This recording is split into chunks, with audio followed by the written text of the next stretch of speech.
નમસ્તે, હું કાષ્ટા આરતી ગુરુકુલ મહિલા આર્ટ્સ એન્ડ કોમર્સ કોલેજમાં અભ્યાસ કરું છું. આવનારી 30 ઓગસ્ટના યોજનારા ઇન્ટરનેશનલ સેમિનાર અંતર્ગત આજે હું તમને એવા વ્યક્તિ સાથે મુલાકાત કરાવીશ કે જેઓએ દીદીજી સાથે અને ગુરુકુલ સાથે છેલ્લા 40 વર્ષ સુધી કાર્ય કરેલું છે અને આજે પણ એ કાર્યરત છે. શું આપણે મુલાકાત કરીએ શ્રી વશરામભાઈ સાથે. તમારો દીદીજી સાથેનો અનુભવ? હા, દીદી એવો અનુભવ કે દીદી કે વસરામ ધીરુભાઈ મહેન્દ્રભાઈ, આ વસરામભાઈને આપણે એટલી બધું મુલાકાત કરીશી તો એનું નામ કેવી રીતે રાખશું? તો વસામ બાગ પાડી, એટલે ગેટની બાજુમાં વસામ બાગ પાડી છે. મારી બાગમાં અહીંયા ગેટની બાજુમાં અટાનું દેખાય છે. એ બાગ બનાવી કોની? મારા નામ વસામ બાગ. વસામ બાગ બનાવી પણ કેવી રીતે બનાવી કે નાનજીભાઈના બાપુજી હતા, એમના વસરામ હતા. એટલે મેં કીધું આ વસરામ નાખો ને તમારા બાપુજીનું નામ લઈ જાય પણ મારું પણ નામ. આ દીદીનો અનુભવ છે મારે દીદી આવી. અને દીદી ગેટમાં આવે એટલે પૂછે ચોકીદારને કે તમારું ઇન્જિન ક્યાં પીવું છે? ઓકે, હવે તો દીદી થોડું ઇન્જિન છે, બહુ નથી.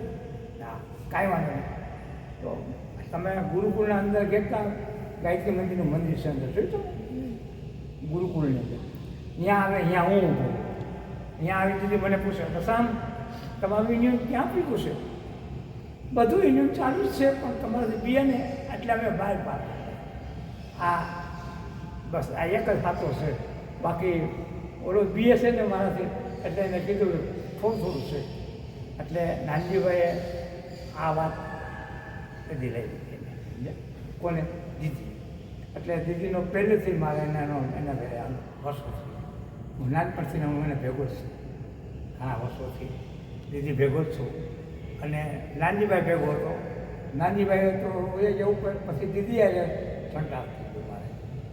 પછી જ્યાં દીકરીઓ ફરવા જાય મને લઈ જાય ભેગાઓ કે વસામભાઈને મારા ભેગા મૂકો. એટલે ગમે ત્યાં હરિદ્વાર છે, ક્યાંય બહાર જવું હોય, ગામડે ક્યાંય જવું હોય, કોઈ સોમનાથ જવું હોય તો એ મને લઈ જાય ભેગા. કોણ? દીદી.